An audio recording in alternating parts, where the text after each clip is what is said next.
Yes, ah.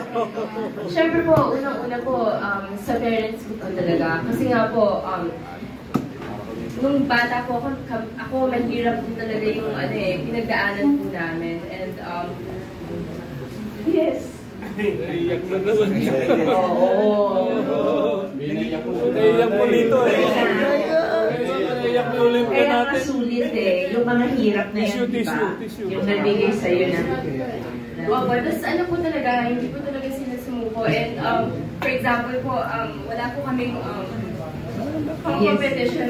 Hindi po for kakumpi. Talaga po, nag-reach out po sila sa ibang tao. Enough na. Yes. Close mo natin. Close mo natin. Ganun ano? Sorry po. Yeah, so talagang sa parents, especially kay mommy. Diba? And who else? And po, yung buong family ko po talaga na sumuporta sa akin. And of course po, sa buong fencing community po sa Pilipinas.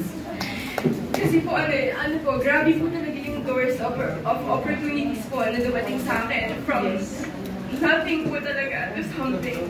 Yes, yes.